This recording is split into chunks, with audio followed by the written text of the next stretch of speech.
Puji nama Tuhan, haleluya. Selamat, salam sejahtera bagi seluruh keluarga besar GPDI Syadai dimanapun berada.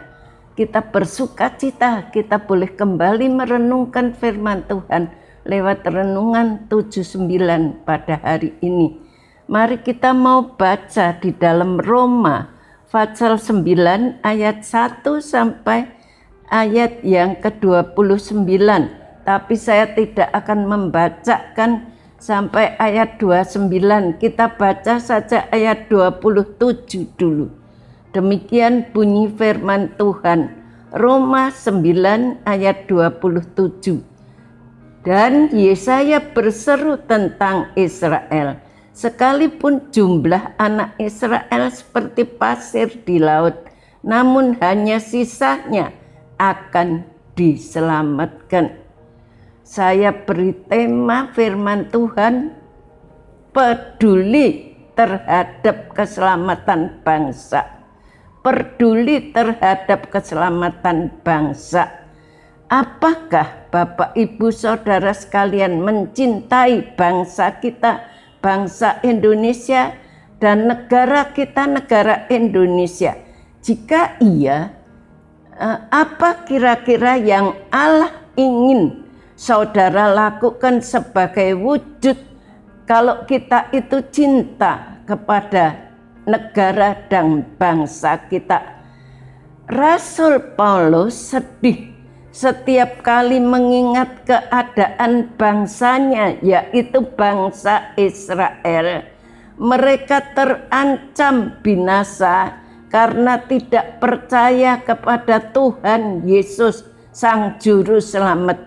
Hanya sedikit dari mereka yang akhirnya diselamatkan. Tadi kita sudah membaca ayat 27. Jumlah mereka seperti pasir di laut, tapi hanya sisanya akan diselamatkan.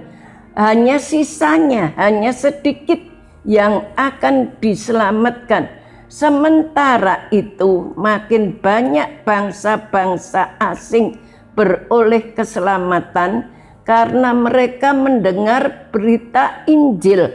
Di dalam ayat 24 dikatakan, yaitu kita yang telah dipanggilnya bukan hanya dari antara orang Yahudi, tapi juga dari antara bangsa-bangsa lain. Jadi bangsa-bangsa lain bukan bangsa Yahudi, bukan bangsa Israel. Rasul Paulus itu sedih melihat keadaan bangsanya. Mereka terancam binasa karena tidak percaya kepada Yesus Sang Juru Selamat, dan hanya sedikit mereka yang percaya dan akan diselamatkan. Sementara itu makin banyak bangsa asing beroleh keselamatan, dan makin banyak bangsa asing, bangsa itu yang memperoleh,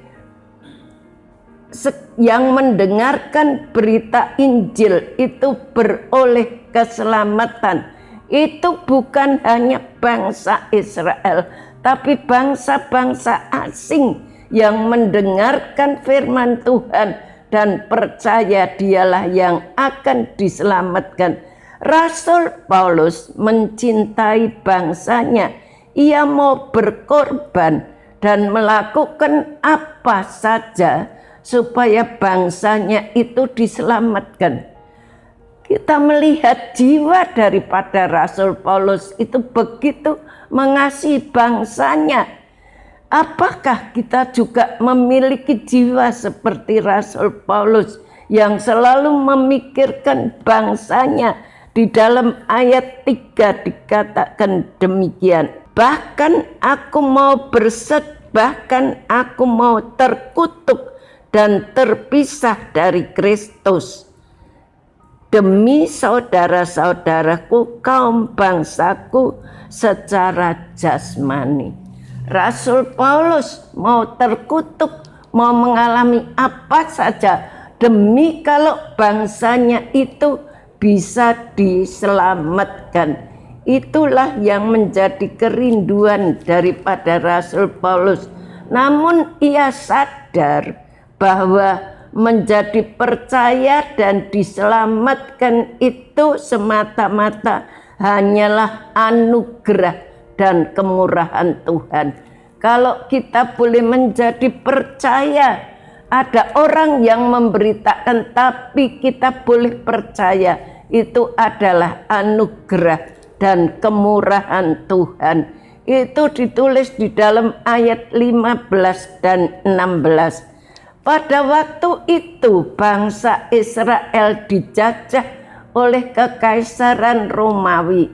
Rasul Paulus mempunyai pilihan untuk turut berperang merebut kemerdekaan. Namun ia memutuskan tidak berjuang melawan darah dagingnya sendiri, melawan saudaranya sendiri. Sebab di dalam Efesus 6 ayat 12 dikatakan bahwa pergumulan kita itu bukan melawan darah daging, tetapi melawan penguasa-penguasa di udara yang tidak kelihatan. Ia melihat kebutuhan yang lebih penting bagi bangsanya, yaitu keselamatan kekal. Maka tiap kali memasuki kota-kota asing, Rasul Paulus terlebih dulu memberitakan Injil di sinagoga-sinagoga Yahudi. Itulah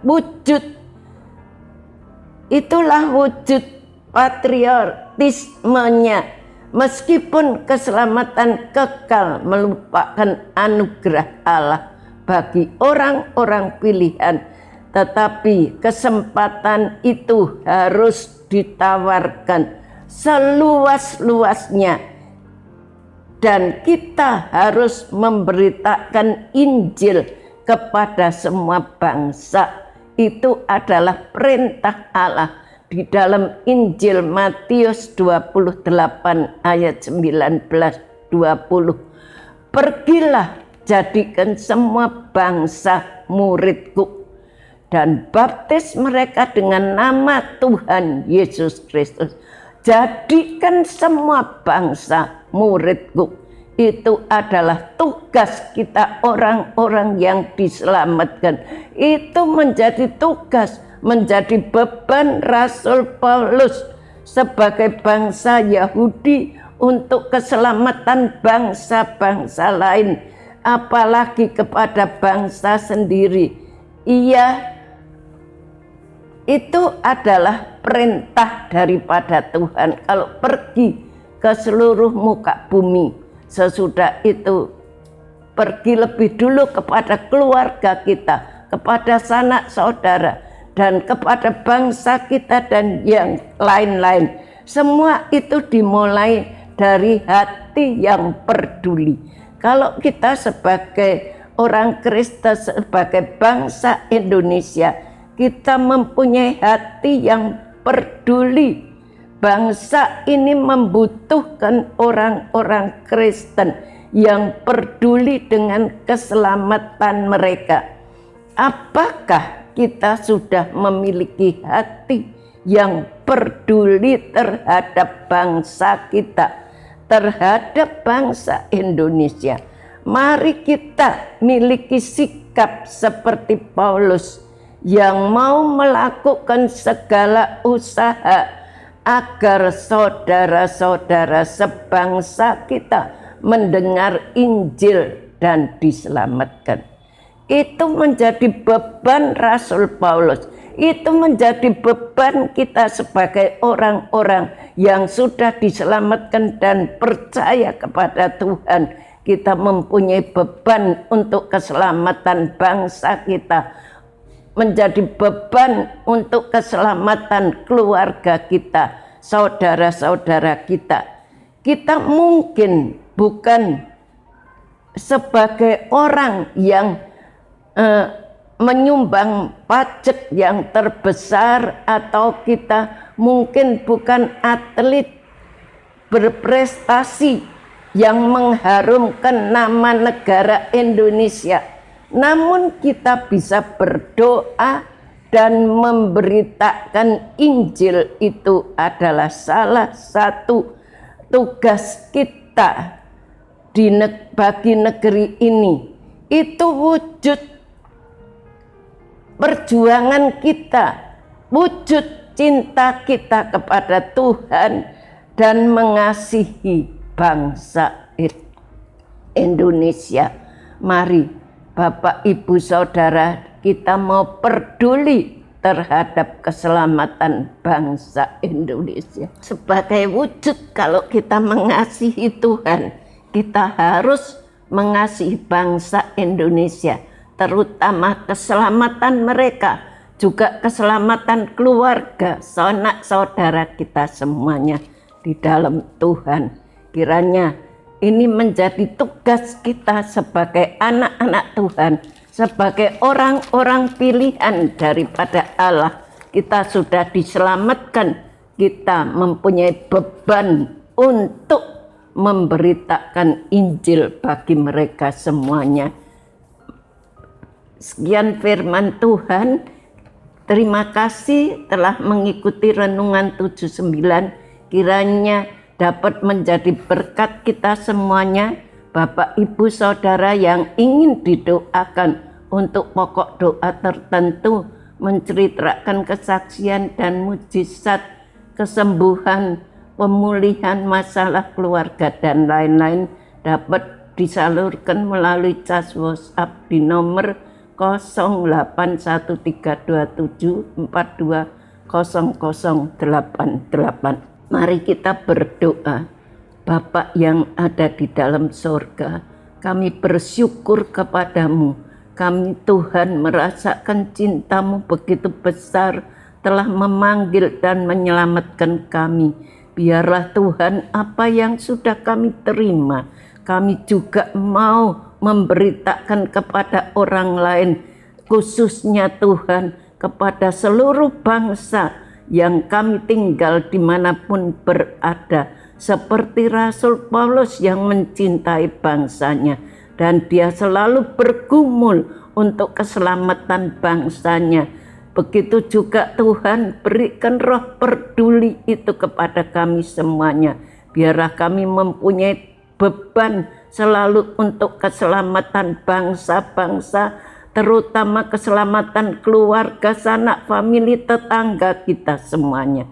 Terima kasih, memberkati keluarga besar GPDI El Shaddai. Tuhan dalam usaha pekerjaan mereka, Tuhan selalu menyertai, memberkati Ibu Gembala kami Tuhan. Engkau tahu beban pikulan yang begitu berat yang ditanggungnya sebagai hamba-Mu yang masih muda. Tuhan berikan kemampuan, kekuatan senantiasa lahir dan batin, hikmat yang bertambah-tambah. Singkapkan setiap rahasia firman-Mu. Tidak ada satupun yang tersembunyi untuk disampaikan oleh Ibu Gembala buat semua keluarga besar GPDI El Shaddai, supaya keluarga besar GPDI El Shaddai ini menjadi anak-anak-Mu yang cinta Engkau, yang sungguh-sungguh mengiring kepadamu, yang mempunyai beban bersama-sama, menanggung beban untuk keselamatan bangsa-bangsa itu bersama dengan Ibu Gembala kami. Terima kasih, beri kekuatan, kesehatan, berkati juga multimedia dengan setia melayani Engkau, balas dengan lipat kali ganda. Terima kasih kami bersyukur.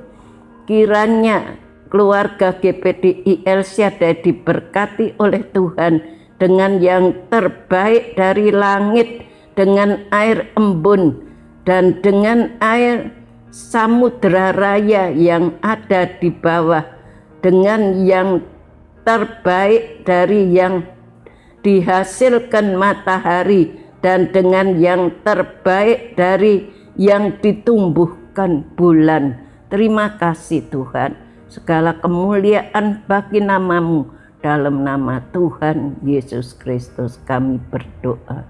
Amin.